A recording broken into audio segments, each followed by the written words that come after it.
Chapter 2. Lucky for us, it was summertime and school was out. That meant that Abby and I didn't have to face all the other kids at once. It's a pretty small town and news gets around fast, so by now it was no secret that our father was in the slammer for sinking Dusty Muleman's casino boat. Everybody would be talking about it. The kid I most didn't want to see was Jasper Muleman Jr., who was Dusty's son. He was a well-known jerk, which I partly blamed on the fact that his parents had named him Jasper. That would be enough to make anybody mean and mad at the world. Unfortunately, he was at the marina the next morning when I stopped by to see the salvage crew float the Coral Queen. Scuba divers were feeding fat black hoses into the sunken half of the boat, though I couldn't tell if they were pumping water out or pumping air in. I spotted Jasper Jr. before he spotted me, but for some reason, I didn't sneak away. I just stood around watching the divers wrestle with the hoses until Jasper Jr. came over and called me a name. That wasn't very original. "Sorry about what happened to your dad's boat," I said, trying my hardest to sound sincere. When Jasper Jr. shoved me, I wasn't totally surprised. He isn't a big kid, but he's wiry and strong, and he likes to fight. It's one of the only things he does well. "Lay off," I said, and naturally he pushed me again. "Your crazy father sunk our boat," Jasper Jr. snarled. I said I was sorry. "You're going to pay for this, Underwood." Normally, I tried to stick to the truth, but I wasn't in the mood to get punched in the face, which is what Jasper had in mind. So, to calm him down, I said, "I just came by to see if I could help." "I'm so sure." "Honest." Jasper Jr. sneered, which is another thing he's good at. I found myself studying the shape of his head, which reminded me of an extra-large walnut. He wore his hair in a buzz cut, and you could see his shiny lumps and crinkles in the skin of his scalp. Maybe everybody's skull is knobby and weird underneath their hair, but on Jasper Jr., it made him look even meaner. He said, "Underwood, I'm going to kick your butt from here to Miami." I don't think so. "Yeah, and why don't you think so, dork face?" "Because your dad's about to come over here and kick yours," I said, which was true. Dusty Muleman had been hollering for his son from the other side of the basin. Jasper Jr. hadn't heard him because he was too busy messing with me, and now his father was seriously ticked off. I pointed across the water to where Dusty Muleman stood glaring, his arms folded. Jasper Jr. spun around and saw for himself. "Uh-oh," he said, and took off running to join his father. "I'll get you later," he hollered at me over one shoulder.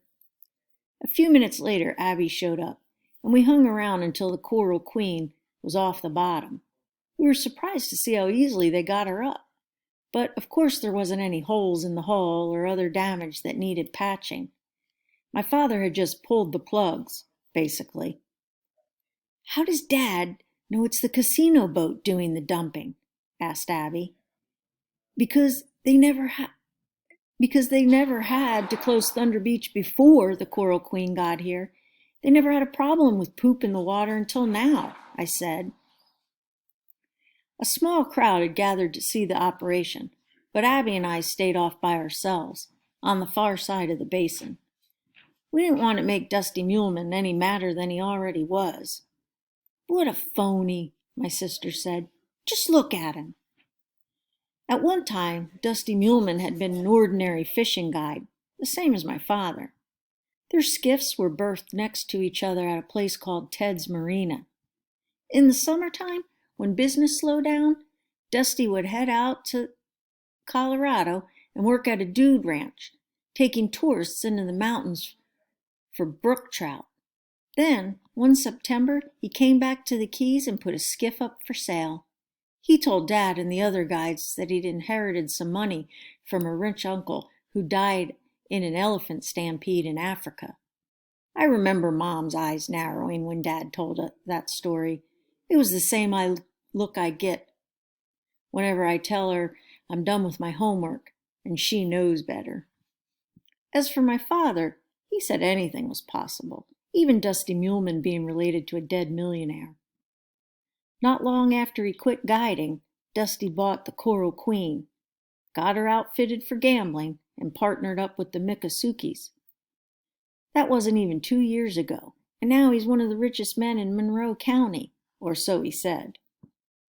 He drove up and down Highway 1 in a black Cadillac SUV, and he wore bright flowered shirts and smoked real Cuban cigars, just to let the world know what a big shot he was. But according to Dad, Dusty still showed up every night at the casino boat to count the money personally. Abby said, "Muleman'll have that tub fixed up as good as new in a week." What was Dad thinking? If he was serious, he would have burned the darn thing to the waterline. "Don't give him any ideas," I said. Lace Peking lived in a trailer park on the other road that runs parallel to the main highway. I got there at lunchtime, but he was still asleep. When I offered to come back later, his girlfriend said no, she'd be happy to wake him. She was a large lady with bright blonde hair and a barbed wire tattoo around one of her biceps. My dad had told me about her. He said to make sure I was extra polite.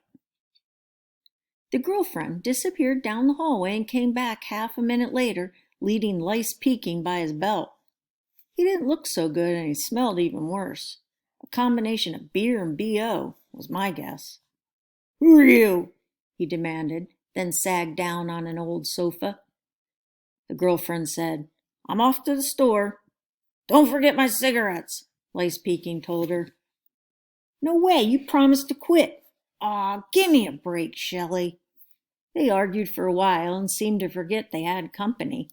I pretended to look at the aquarium, which had pea green slime on the glass and exactly one live fish swimming in the water.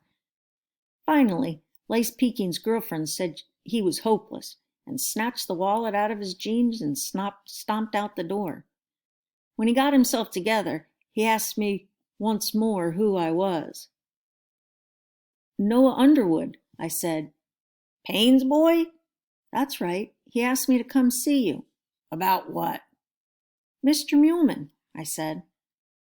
From Lace Peking's throat came a sound that was either a chuckle or a cough.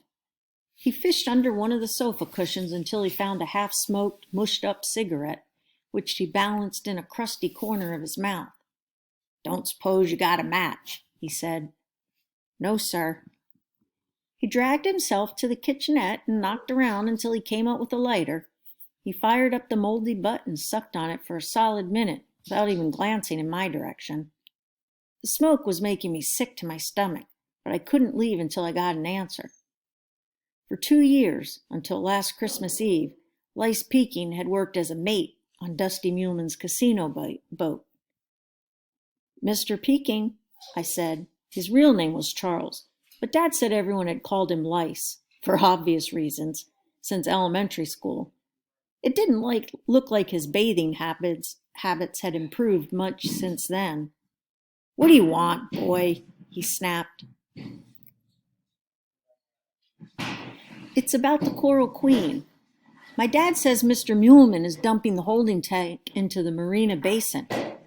Lace Peking propped himself up against the wall of the trailer. "Really? Well, let's just say that's true. What's it got to do with you or me or price of potatoes?" "My father's in jail," I said, "for sinking that boat." "Aw, go on." "I'm serious. I thought everybody heard by now." Lace Peking started laughing so hard I thought he might have an asthma attack and fall on the floor. Obviously, the news about my father had brightened his day. "Please," I said, "will you help us?" He stopped laughing and snuffed the nub of his cigarette on the countertop. "Now, why would I do a dumb fool thing like that?" "Help you do what?" I explained how the toilet scum from the gambling boat flowed down the shoreline to Thunder Beach. "Where the turtles lay their eggs," I said, "and all the kids go swimming." Lace Peking shrugged. "Say I was to help you. What's in it for me?" Dad had warned me that Lace Peking wasn't accustomed to doing anything simply because it was decent and right. He predicted that Lace Peking might demand something in return. We don't have much, I said. Aw, that's too bad. He made like he was playing a violin. I knew money would be tight at our house as long as Dad was in jail. My mother only worked part-time at the law firm, so the pay isn't so hot. What about my dad's truck? I asked. It's a '97 Dodge pickup. Giving it up was my father's idea. No, I already got wheels, Lice Peking said. Anyway, I'm not supposed to drive on account of they yanked my license. What else? I thought of offering him Dad's fishing skiff, but I couldn't bring myself to do it. It was a cool little boat. Let me talk to my father, I said. You do that. Will you at least promise to think about it? You listen here, Lice Peking said. What do I care about sea turtles? I got my own daily survival to worry about. He pointed to the door and followed me out. I was halfway down the steps of the trailer before I got up the nerve to ask one more question. How come you don't work for Mr. Muleman anymore? Because he fired me, Lice Peking said. Didn't your old man tell you? No, sir, he didn't. To keep from wobbling, Lice Peking braced himself with both arms in the doorway. His face was pasty in the sunlight and his eyes were glassy and dim. He looked like a sick old iguana, yet, according to my dad, he was only 29. It was hard to believe. Ain't you gonna ask why I got canned? He said. It was for stealing. Did you do it? Yep, I sure did. How much? I asked. Lice Peking grinned. It wasn't money I stole from Dusty, he said. It was Shelley. Oh, what can I say? I needed a lady with a big heart and a valid driver's license. I said, I'll be back after I see my dad. Whatever, said Lice Peking.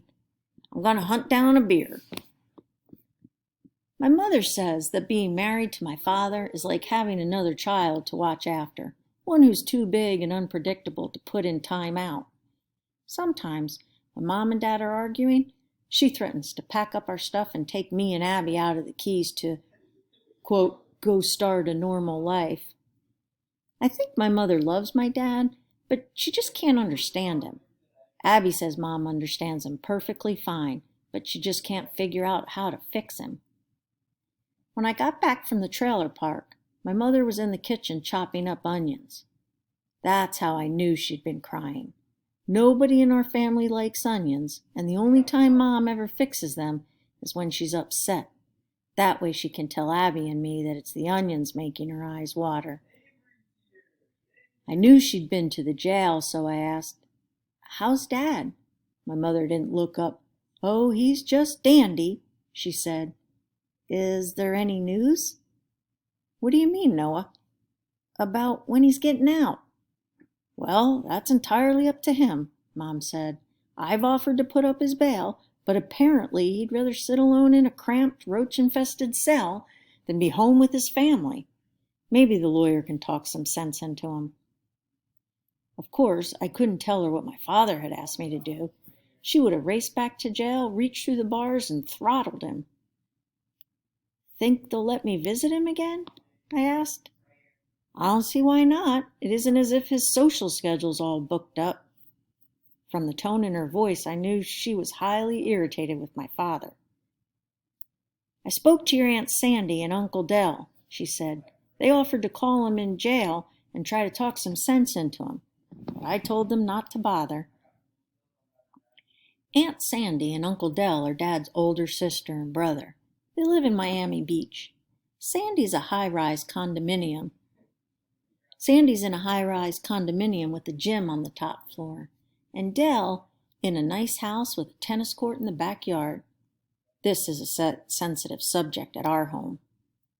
Several years after my grandfather disappeared in South America, a large amount of money was discovered in a safe deposit box that he'd kept at a bank up in Hollandale. Nobody ever told Abby or me exactly how much was there, but it must have been a lot. I remember Dad talking about it with my mother, who always wondered how a charter boat captain could afford to put away so much cash. She had a point, too.